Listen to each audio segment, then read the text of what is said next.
Ah yes, the strange paradox of doing less while simultaneously and unknowingly giving your brain more to deal with. This is one of the most important topics to discuss when it comes to the continuous manifestation of chronic symptoms and why these chronic symptoms never seem to subside. What I want to start off this video by saying though is that the human body is a very complex machine that operates on the basis of continuously taking on board sensory information via numerous different receptors in the body, and this information is gathered and then relayed to the brain, and in turn what the brain then does is it elicits an action or a motor response to get an organ in the body to respond in a particular manner. So a particular sensory stimulus is detected by the body, that information is then relayed to the brain, and then it's then the job of the brain to get the organs and blood vessels in our body to respond appropriately to that external stimulus.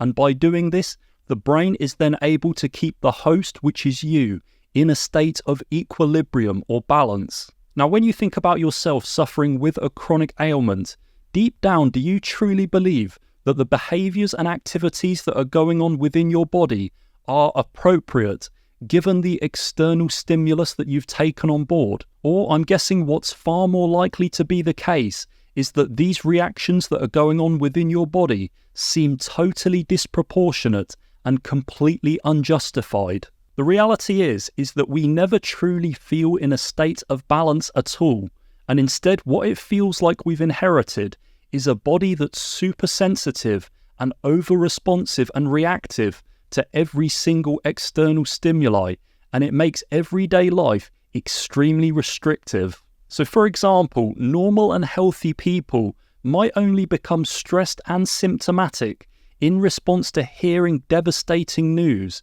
being involved in some sort of traumatic incident, or missing an important work or school deadline. Whereas you might find that you experience a similar set of symptoms simply from standing up, hearing loud noises or seeing bright lights, looking at a screen, being in busy environments, traveling in a vehicle, transitioning from different body positions, and basically just about every activity that you partake in within a given day. So if this is you, what this is telling me, and what I really want you to take away from this point, is that your body is clearly struggling to accurately integrate certain sensory cues existing within your environment, and as a result it's creating a situation where so many aspects of everyday life actually end up triggering your symptoms. Because what's likely to be going on, if we are to dive a little bit deeper into the neurology side of things, is that certain dysfunctions have arisen within your nervous system,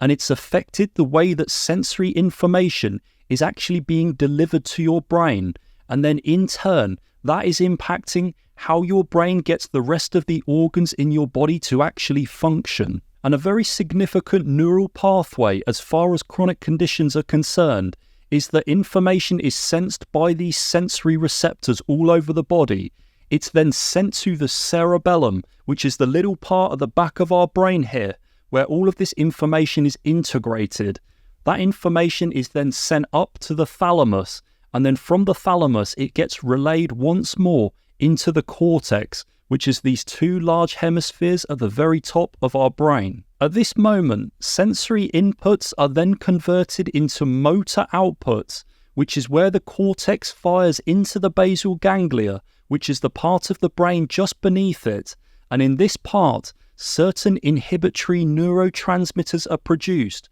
that calm down autonomic activity within the body. However, if you were to have dysfunctions present that result in your cortex receiving continuously inaccurate sensory information, then what that will end up causing is your cortex to not sufficiently charge the inhibitory activity of your basal ganglia, meaning that what will end up ensuing is heightened and often erratic autonomic nervous system behavior. So what might appear to be a very menial process of taking on board sensory stimuli from our environment can actually have tons of debilitating knock-on effects, like alterations in heart rate, blood pressure, breathing patterns, digestion, hormonal levels, and immune system activity. But why is this all so important to acknowledge when it comes to the things that we try to do to attempt to relax with our chronic condition?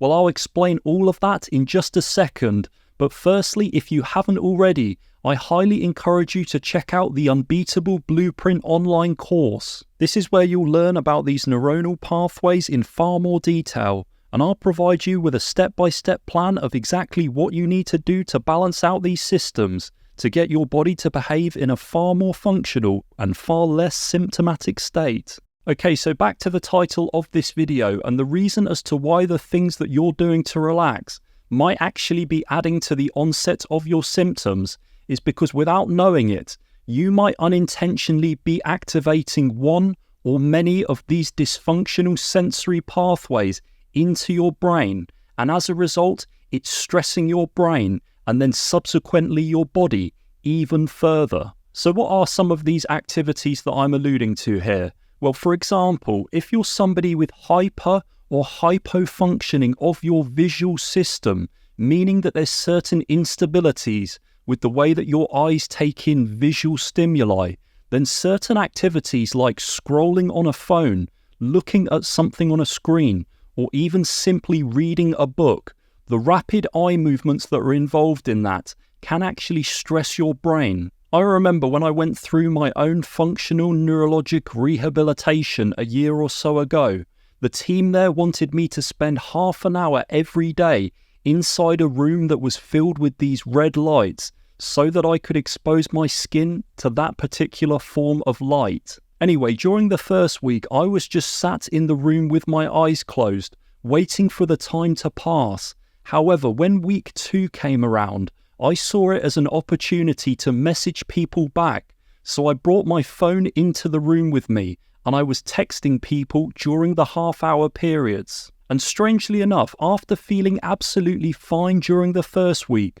where I was just sat in the room not doing anything, during the second week, towards the end of these half-hour sessions, I actually started to feel quite nauseous, short of breath, and I was experiencing sharp abdominal pains. And the reason for this was just absolutely fascinating. So it was discovered at my time at the clinic that both of my eyes weren't actually seeing exactly the same target. And this meant that the rapid eye movements that I was producing whilst texting was actually stressing my brain out and making it not be able to make sense of its surroundings. And in turn, that actually led to an array of autonomic symptoms throughout my body. But yeah, for a chronically unwell person, depending on the location of the dysfunction, simple activities like standing up, walking around, changing position, talking, interacting with people, or running a bath or having a shower,